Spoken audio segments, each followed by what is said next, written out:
Leviticus 25.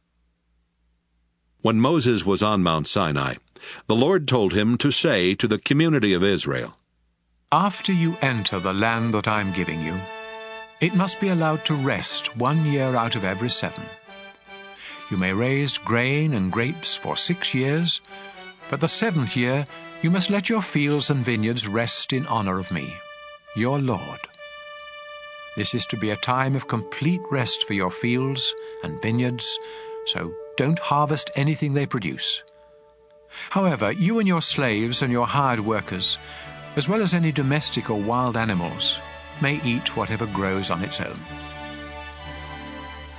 Once every 49 years, on the 10th day of the 7th month, which is also the great day of forgiveness, trumpets are to be blown everywhere in the land. This 50th year is sacred. It is a time of freedom and of celebration, when everyone will receive back their original property, and slaves will return home to their families. This is a year of complete celebration, so don't plant any seed or harvest what your fields or vineyards produce. In this time of sacred celebration, you may eat only what grows on its own. During this year, all property must go back to its original owner. So when you buy or sell farmland, the price is to be determined by the number of crops it can produce before the next year of celebration. Don't try to cheat.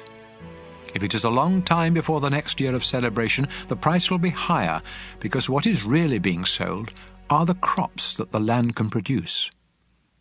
I am the Lord your God, so obey me and don't cheat anyone.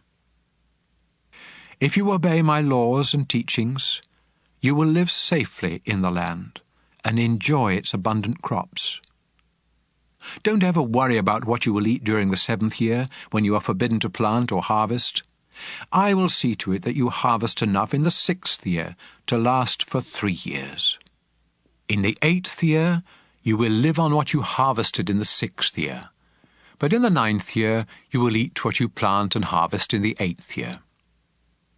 No land may be permanently bought or sold. It all belongs to me. It isn't your land, and you only live there for a little while. When property is being sold, the original owner must be given the first chance to buy it. If any of you Israelites become so poor that you are forced to sell your property, your closest relative must buy it back, if that relative has the money. Later, if you can afford to buy it, you must pay enough to make up for what the present owner will lose on it before the next year of celebration, when the property would become yours again. But if you don't have the money to pay the present owner a fair price, you will have to wait until the year of celebration, when the property will once again become yours. If you sell a house in a walled city, you have only 1 year in which to buy it back. If you don't buy it back before that year is up, it becomes the permanent property of the one who bought it, and it will not be returned to you in the year of celebration.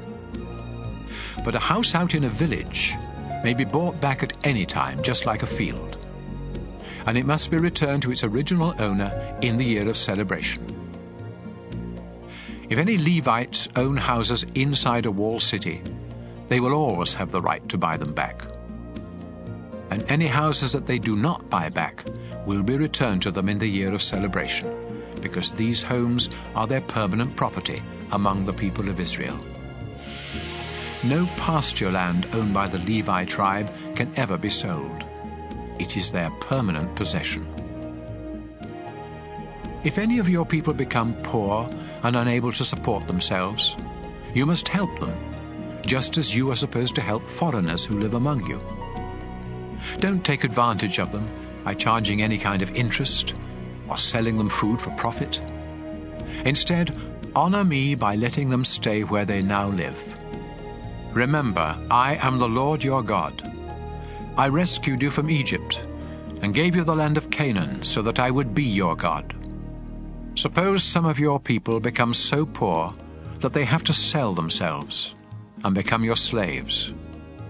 Then you must treat them as servants rather than as slaves, and in the year of celebration they are to be set free, so they and their children may return home to their families and property. I brought them out of Egypt to be my servants, not to be sold as slaves. So obey me, and don't be cruel to the poor. If you want slaves, buy them from other nations, or from the foreigners who live in your own country, and make them your property. You can own them, and even leave them to your children when you die, but do not make slaves of your own people, or be cruel to them. Even if some of you Israelites become so much in debt that you must sell yourselves to foreigners in your country, you still have the right to be set free by a relative, such as a brother or uncle or cousin, or some other family member. In fact, if you ever get enough money, you may buy your own freedom by paying your owner for the number of years you would still be a slave before the next year of celebration. The longer the time until then, the more you will have to pay. And even while you are the slaves of foreigners in your own country, your people must make sure that you are not mistreated. If you cannot gain your freedom in any of these ways, both you and your children will still be set free in the year of celebration. People of Israel, I am the Lord your God, and I brought you out of Egypt to be my own servants.